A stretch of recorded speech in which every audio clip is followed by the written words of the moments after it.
Quando nasci, um anjo torto desses que vivem na sombra disse: vai, Carlos, ser roxo na vida. Biblioteca Sonora. Vamos iniciar a edição de hoje relembrando João Antônio, um autor extremamente peculiar no cenário literário brasileiro. A obra do ficcionista está sendo relançada pela editora Cossack Naif. João Antônio concedeu uma entrevista à Rádio USP, que foi levada ao ar em 2 de novembro de 1989. Esse programa foi apresentado por Randall Juliano e os trechos literários que integram essa matéria foram interpretados por Hamilton Monteiro e Mauro Ferraz. A marginalidade sempre perpassa suas histórias. O que o atrai nela? O que me seduz é a habilidade, a picardia, o aspecto de improvisação, de alta criatividade que essas pessoas têm para sobreviver num contexto difícil para eles, às vezes quase que impossível, né? Mas acontece que esse conceito de marginalidade tem que ser refeito, porque num país muito desestabilizado como o nosso, né? Principalmente do ponto de vista econômico, com os problemas sociais que tem, uma grande maioria se torna marginalizada, né? Quando você pensa que cidades como o Rio, como São Paulo, tem um número de favelas brutal que tem, né?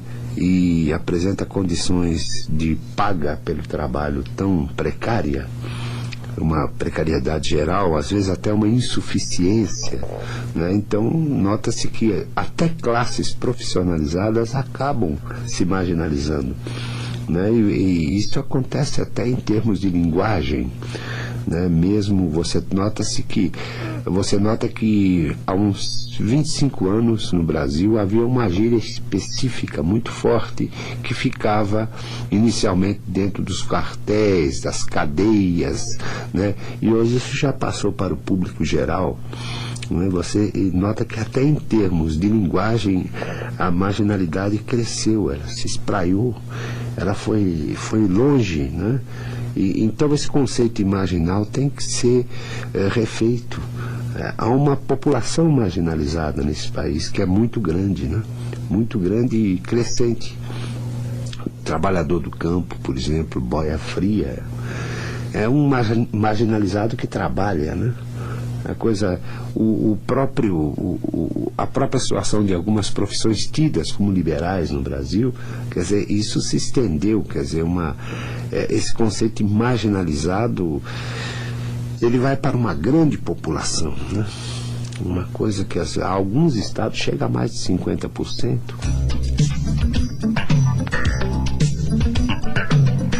João Antônio citou alguns exemplos. Por exemplo, Bahia, por exemplo, Pernambuco, quer dizer, a coisa se estende, ela se espraia. O Rio hoje está com mais de 300 favelas. A favela da Rocinha tem uma população maior do que algumas cidades. Ela tem lá em cima, naquele morro, ou naqueles morros, né? Tem 250 mil famílias vivendo. Isso é uma população de uma cidade de porte médio, tá entendendo? E aquela gente toda, de uma forma ou outra, está marginalizada, né? E de forma que é muito amplo isso hoje.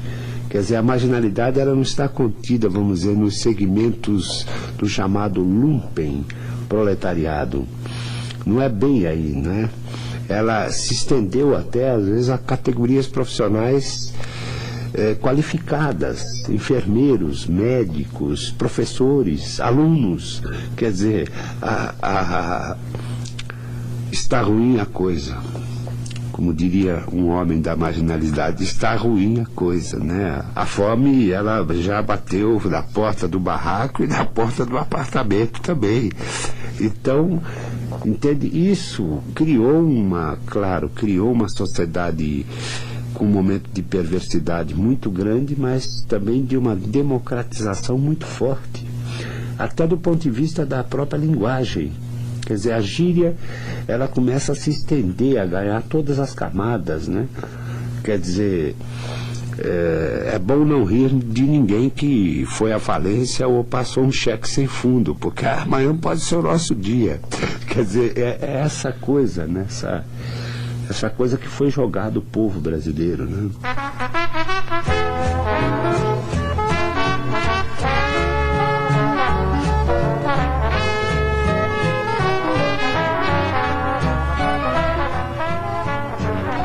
Um luminoso se acende e num golpe fixa as 8 letras do nome francês. Isto aqui é que os otários espertinhos chamam de boate. Está aberta na noite. De olho em pé, aceso e bem. Que pra essa gente afobadinha demais, metida a ter vontade, mal acostumada, fantasiada com seus leros e ondas, quase tudo é folgança e prosa fiada, ainda mais no começo da noite. E o pior é que o movimento e o rumor, as idas e vindas, essa fricoteira toda, para esses caras distraídos de cabeça fria é curtição.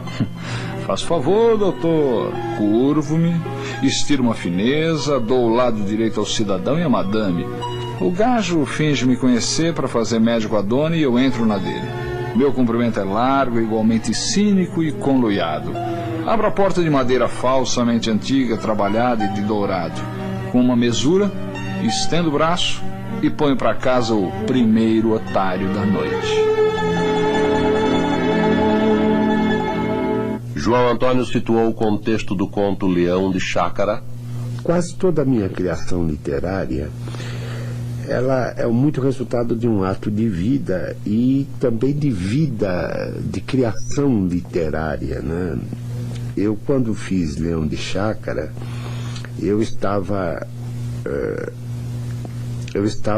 me aproximei desse tema, como me aproximei de outros, da chamada marginalidade, e notei o seguinte, que tudo aquilo que se pensava sobre aquele homem na porta de uma boate ou de um inferninho era um estereótipo muito injusto. Se via aquele homem como uma verdadeira caricatura, quer dizer, o guardador, o homem que cuida da segurança. E à medida em que eu fui conversando com leões de chácara, eu fui fazendo amigos entre os leões de chácara. Foi o caso dos leões de chácara da Lapa, Carioca, de algumas boates aqui da Boca do Luxo, da Boca do Lixo, né? À medida em que eu fui me aproximando, o que eu via era um profundo quadro humano, né? Atrás daquele homem, atrás daquela fantasia,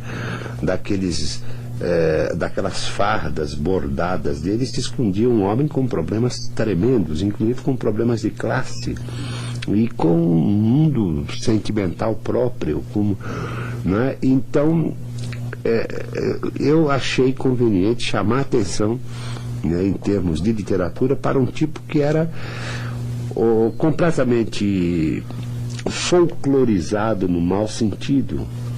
E, no entanto, ele era um trabalhador da noite, como tantos outros, entende?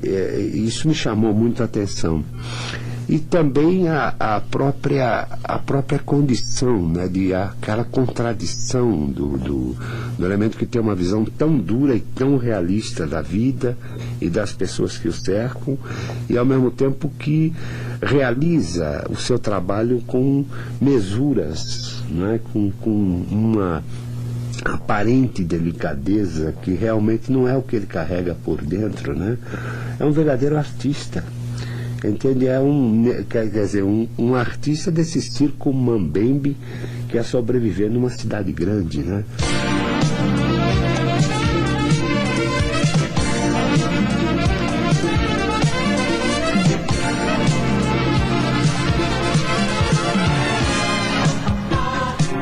Segundo o escritor, esses seres carregam as grandes contradições do sistema.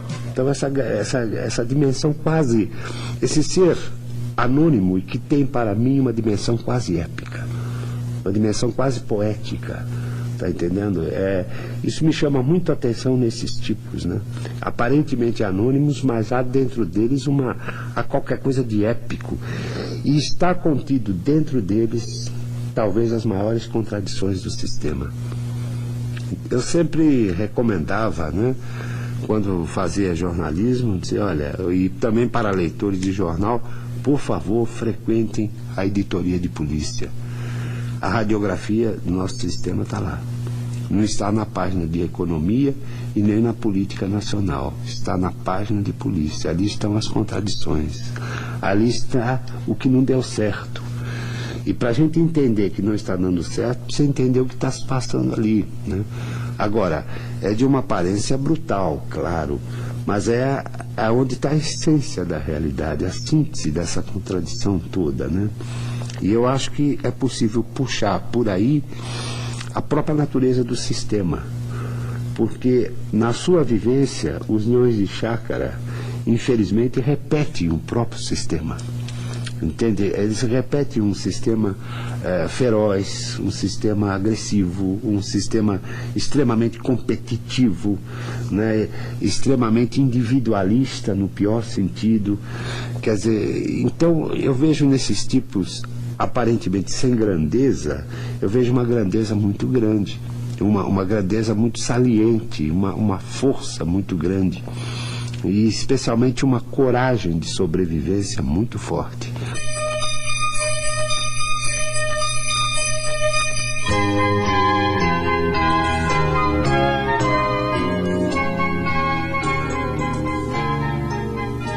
Ele se lembra da primeira cunhada, a que estava num vestido preto bem caído, pintada, e dizendo que ano passado tinha enfiado a mesma roupa, o tutu estava curto.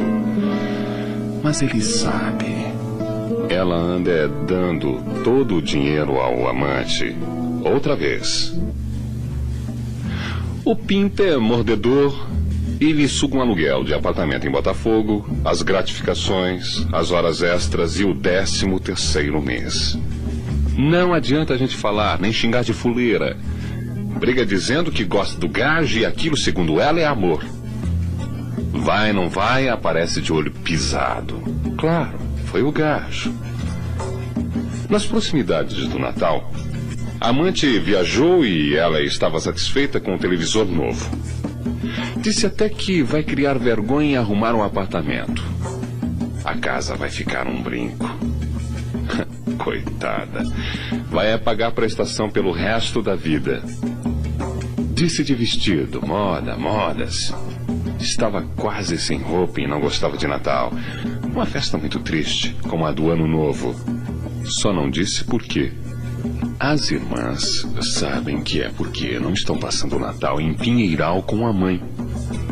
Lembrou que menina plantava flores em latas vazias de manteiga. Depois as vendia. Parece que plantava cravos para conseguir bonecas e brincar com elas. E brincou com elas até quase 16 anos. Mas dormindo, fazia pipi e no outro dia chorava. Susto e raiva, dando com as filhinhas encharcadas, arruinadas.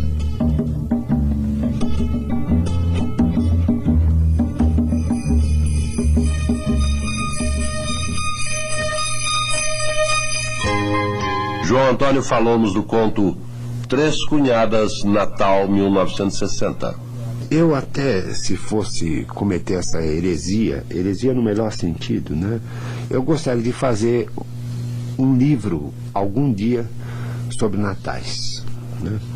Eu acho que o Natal, ao contrário do que dizem aí os anúncios comerciais, é uma época muito difícil, é uma época de muita depressão, né? É uma época de encontros e de balanços e de cobranças e de desencontros, né? Então, esse meu personagem, por exemplo, ele não está vivendo o Natal, ele está sofrendo o Natal, né? Diante daquelas realidades que ele tem que se deparar, que ele tem que um dia fazer um balanço daquilo, né? E aquelas três cunhadas que são, de acordo com a ótica dele, três mulheres desencontradas. Talvez seja uma ótica apenas pessoal dele. Elas lá não estejam tão desencontradas entre elas, mas de qualquer maneira é uma época de uma... Eu acho o Natal um símbolo judaico-cristão da maior severidade, tá entendendo? Eu não sei por que festejar essa data, tá entendendo? Não sei não. A coisa fica meio difícil, principalmente para aquelas pessoas que estão desarvoradas na vida em consequência do próprio país. Você vê que no fundo todas essas três mulheres, elas são o resultado do êxodo rural, né? São mulheres mal aculturadas na cidade grande, quer dizer, vivendo com um olho no apartamento e outro olho na roça. Quer dizer, que essa coisa curiosa que criou-se no Brasil, por um lado, muito fascinante, né?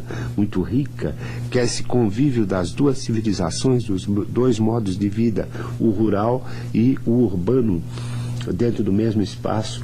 Isso é raro. Quer dizer, nós aqui estamos vivendo isso, né?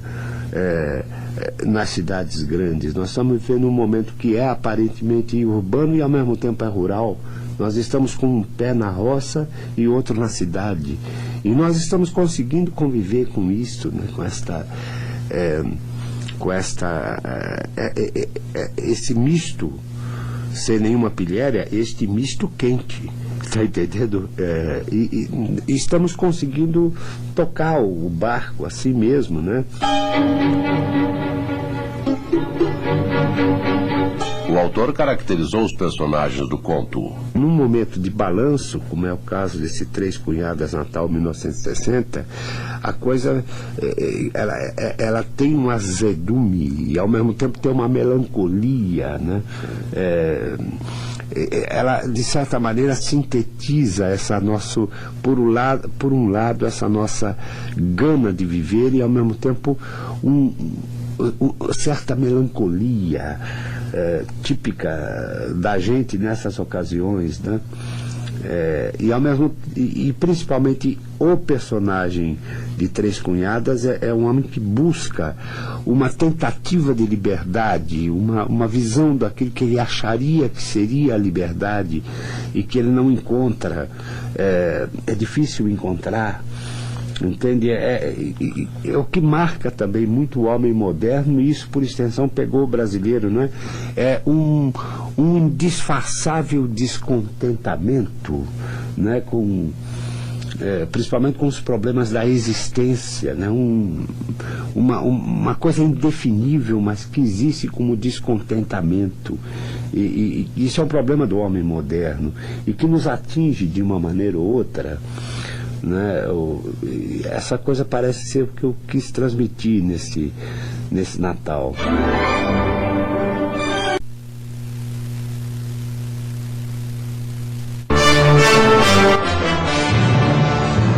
Vou-me embora para Pazárgara. Lá sou amigo do rei. Lá tem uma mulher que eu quero na cama que escolherei. Rádio USP, Biblioteca Sonora. Hoje relembrando João Antônio. A obra do escritor está sendo publicada pela editora Cossack Naif.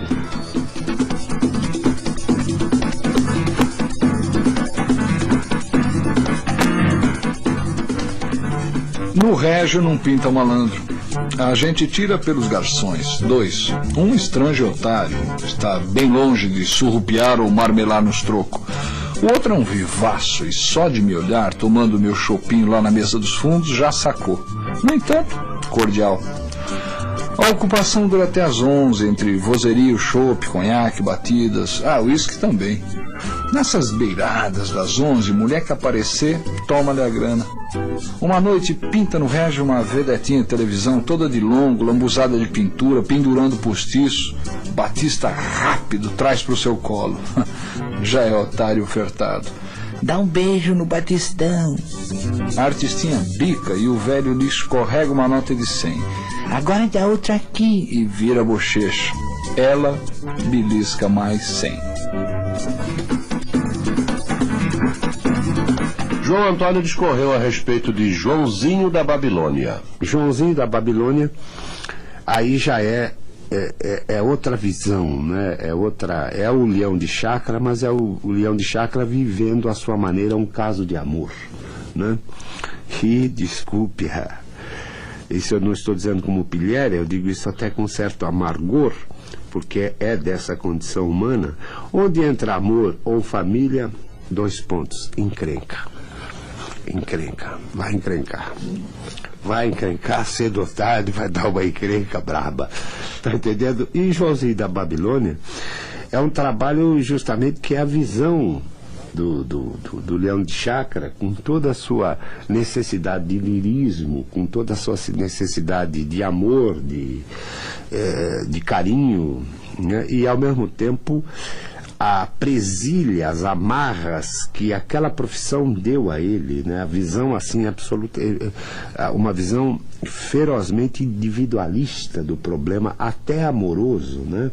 Quer dizer, é um trabalho que me custou muito. Joãozinho da Babilônia é um conto para o qual eu tive 18 versões diferentes, algumas com pessoas narradoras diferentes. Eu fiz o Joãozinho da Babilônia na terceira pessoa, depois fiz na primeira pessoa, depois tentei fazer o conto sem um narrador propriamente, deixar que o conto escorresse sozinho, quer dizer, e procurei muito também o nome dos personagens, né? Isso daí me deu um trabalho muito grande, porque eu quero dar nomes a personagens que sejam nomes absolutamente convincentes. Quer dizer, o meu personagem, no meu entender, não poderia ter outro nome, só aquele ao qual eu cheguei. Pelo nome eu já consegui. Eu quero passar ao leitor, através do nome e de alguns traços da figura física do meu personagem, eu quero apresentar também uma fotografia do personagem ao leitor, né? João Antônio deu-nos sua visão de Joãozinho da Babilônia.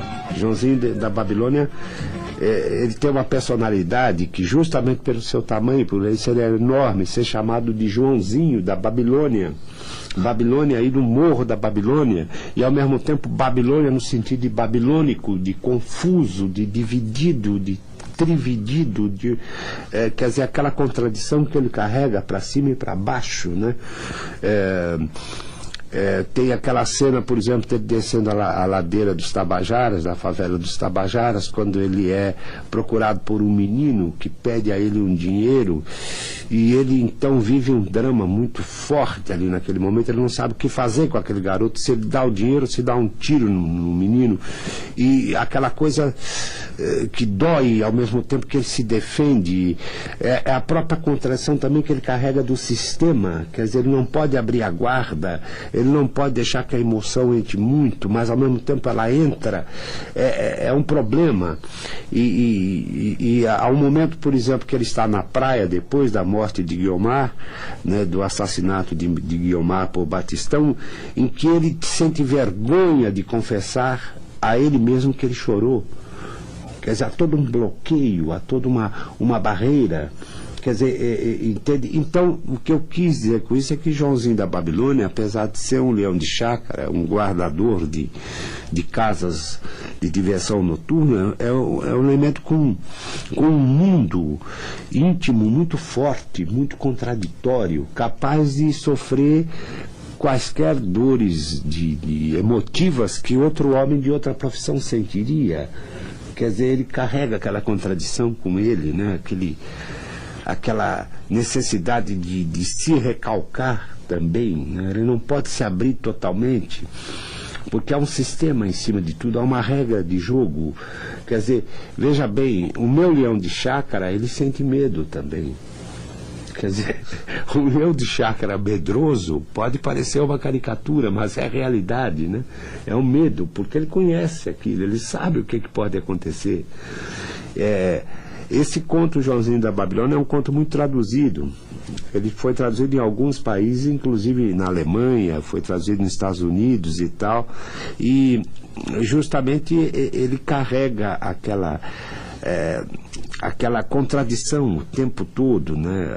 A Guiomar, por exemplo, a figura de Guiomar é a figura que me deu muito trabalho fazer, né? Porque ela também tem as suas contradições, as suas divisões.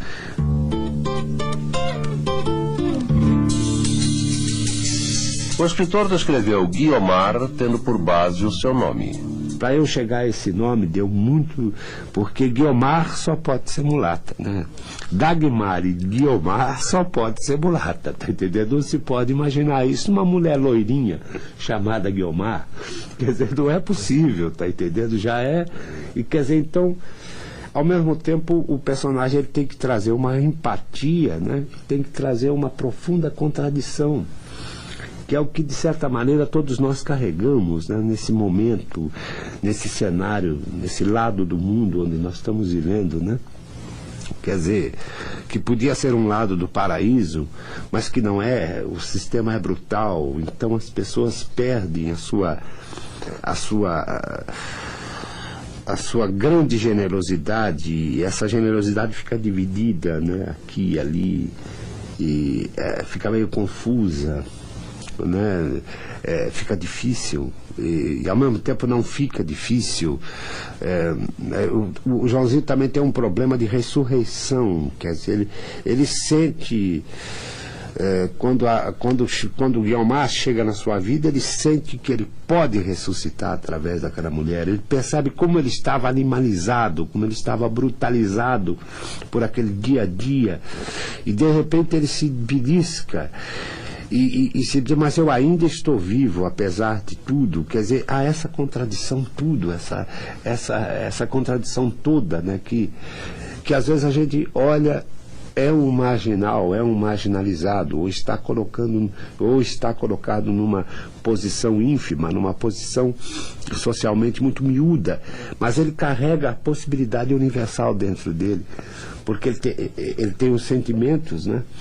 Quer dizer, veja bem, eu já vi mendigo namorando. E por que não? Eles namoram, né? Eles também são seres humanos, né? Quer dizer... a capacidade de amar e de querer do homem é muito forte, né? Não é à toa que, apesar dos tiroteios e das drogas e das confusões com a polícia, a favela ainda é um dos lugares mais alegres, onde mais se canta. Então, isso é muito sério. E quando se pensa, por exemplo, que esse povo, aliás, desce dos morros e faz um espetáculo fabuloso como o Carnaval Carioca, a gente percebe que isso é muito sério, né? Isso é uma força, uma potência muito grande, né? E esse sentir intenso do homem aparentemente comum, né? É um sentir também que eu procuro revelar através do próprio estilo, né? Da ginga, como se fora um bailado, né? Porque eu vejo muito isto, né? Um bailado inclusive difícil, um bailado às vezes na corda bamba, entende? Então isso requer um estilo, requer uma elegância, entende? E eu acho que todo produto cultural brasileiro, isso é uma teoria que eu tenho para uso próprio, é um produto que tem uma marca: a elegância. A elegância.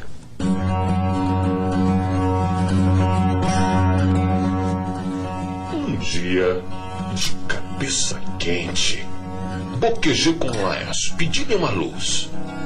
O mulato me zombou e ouvi xingos, esculhambação, desconsideração. Fiquei desengonçado como um papagaio enfeitado, entendendo nada. Também? Você deixa a gringa lhe fazer gato sapato? Dá-lhe um xalão, seu trouxa. Ó, tu vai deixar de ser um pivete frouxo, tá? Vou te levantar a crista pra você dar uma ripada nessa gringa, porque você é gente minha. O brilho de simpatia nos olhos de Laércio Arrudão começou por me ensinar que quem bate é o homem. E manda surra toda hora e fala pouco. Quem chega tarde é o homem.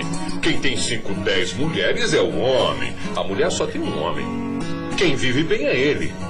Para tanto, a mulher trabalha, se vira e arruma grana. Quem impõe vontades, 9 horas, cocorecos, bicos de pato e leros é o macho. Homem grita! Manda e desmanda, exige, dispõe, põe cara feia e pede pressa. A mulher ouve e não diz um A, nem sim, nem não, rabo entre as pernas. Mulher só serve para dar dinheiro ao seu malandro. Todo dinheiro, todo mesmo. Por isso, entre os malandros da baixa e da alta, as mulheres se chamam minas.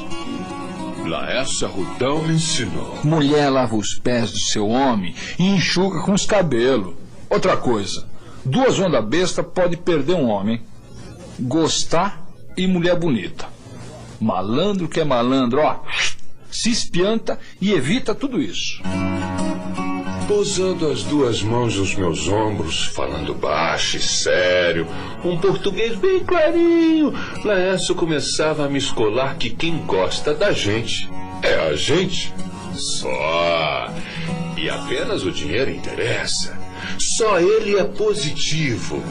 O resto são frescuras do coração. Eu precisava tomar uns pontos na ignorância. À noite, à toa, meti-lhe um supapo na caixa do pensamento. Ela caiu e quis pôr boca no mundo. Chapuletei-lhe mais um muquete e se aquietou. Fale baixo comigo. Agora ganha porrada a toda mão que tenta uma liberdade, às vezes à frente das outras mulheres do Salão Azul. Então, meu nome se espalha e começa a ganhar tamanho na zona. Boqueja uma boca pequena. Um valente ponta firme. Tendo em mente esse trecho de Paulinho Perna Torta, provocamos João Antônio. Você já teve algum problema com as feministas por causa do Paulinho? Às vezes aparece aí algumas observações, né, ácidas sobre mim, devido a alguns personagens, como Paulinho Perna Torta, como principalmente o personagem de um conto meu que está em Malagueta, Perus e Bacaná, chamado Fugie, que é uma história de amor também, né? Amor como eu vejo o amor, né? Como eu sinto o amor, elas de vez em quando implicam, e eu procuro dizer que a psicologia desse personagem não é a minha psicologia, é a psicologia do personagem narrador, é a ótica, que por sinal não é bem a dele só, mas é um resultado de todo um sistema. Eu não poderia jamais fazer personagens como Paulinho Perna Torta que não tivesse esse sentido de machidão, essa coisa tão masculina e ao mesmo tempo tão repressora, tão exploradora da mulher, porque esse é um ensino que é passado a ele através de seu mestre Laércio Arrudão. Quer dizer, Laércio é que passa essa filosofia de vida a ele. Acorda, se defende e ataca, porque senão o mundo te engole. Tá entendendo? Nós estamos num jogo de matar ou morrer. Tá entendendo? Isso daqui é essa doideira, né? Esta brutalidade, né? E que Joãozinho também é um homem que se prende muito, né? Aliás, como o Paulinho Perna Torta, muito mais do que o Joãozinho da Babilônia, porque o Paulinho Perna Torta é o homem que envereda para o gangsterismo mesmo, né? Quer dizer, ele chega aos 30 anos numa condição quase que de mando de toda uma região, entende? E ele ao mesmo tempo está atordoado por aquilo, ele se sente como se ele tivesse sido empurrado para o alto e não tivesse condições de se aguentar lá em cima, né? E ao mesmo tempo ele está vivendo num ritmo galopante, né? Em que se misturam as coisas, se misturam a chegada do dinheiro alto, se misturam os crimes, se misturam os enfrentamentos que ele tem tido, que ele tem de vez em quando com outros marginais ou com a própria polícia, as fugas dele, né? É uma vida muito atordoada. É um homem que em 30 anos ele já viveu 80, né? Quer dizer, e às vezes se pergunta como é que ele trata com as mulheres. Ele trata as mulheres como objeto ou como aquele charuto que ele carrega na boca apenas para aparecer nas fotografias. Quer dizer, a relação que ele tem com aquele mundo é uma relação com todas as deformações que teria, por exemplo, que teve, por exemplo, um Paulo Honório do Graciliano Ramos em São Bernardo, né? Ele foi brutalizando-se, né? Ele foi se defendendo tanto que acabou que só restou a crosta de defesa, né? João Antônio comentou o fim de Paulinho e relacionou ficção com realidade. tem um problema de autoanálise no final muito forte, porque ele está vendo que ele não se aguenta naquela situação. Até quando vai aquela vida brutal, aquela vida animal quase, né? Em que realmente tudo para ele torna-se símbolo do seu poder, né? O aparelho de ar refrigerado, a mulher bonita que ele usa a tiracolo como se fosse uma coisa, a viagem que ele faz só para aparecer no jornal, o óculos que ele põe, o óculos de sol que ele põe, o tipo de cabelo, o charuto na boca para aparecer com tal e tal galã italiano, todo aquele culto à imagem que ele é obrigado a fazer, entende? Também para se impor no ambiente. É um prisioneiro, né? Sem dúvida nenhuma. É um prisioneiro dessas regras do sistema que o brutalizaram, né? Tanto é que você vê, por exemplo, no Paulinho Perna Torta, que quando ele era puro, quando ele fazia o passeio de bicicleta da Alameda Notman até o Pacaembu, é outra pessoa. O estilo fica mais leve, ele está vivendo a primavera da sua vida, né? Ele brinca, ele tem um sentido lúdico muito grande que vai desaparecendo por pressão do ambiente, né? Quer dizer, é uma coisa brutal o que acontece com esse ser. Então esse ser, ele realmente usa as pessoas como coisas, porque ele também está coisificado. Aí que está o problema, né? Quer dizer, o sistema é muito brutal. O sistema não ensinou a ele jamais a palavra solidariedade, ou o sentido dessa palavra, mas ensinou e exigiu dele a competição, uma competição feroz, que incomoda ele também. O Paulinho Perna Torta não se sente bem com essa história toda. Ele é muito... tanto é que a primeira dúvida que surge dentro da casa de detenção, através da boca do baiano macumbeiro Zião da Gameleira, coloca Paulinho Perna Torta em dúvida, em pane. Pela primeira vez ele começa a analisar os problemas do bem e do mal. Quer dizer, e ele se dá conta que ele não sabe exatamente quais foram os seus atos bons ou maus. E isto o joga numa crise muito grande, entende? Vocês podem me dizer o seguinte, mas isso é um exagero, esse homem não tem todo esse mundo íntimo. O que não tem, eu já vi viradas dessa turma, de gente como Paulinho Perna Torta, viradas de 180 graus. O indivíduo sair da marginalidade e cair no outro dia no mundo da religião, e partir para a religião com a mesma sede, com o mesmo... Quer dizer, o coração humano, a condição humana, ela é muito contraditória, né? É muita contradição, né? É um ser muito rico.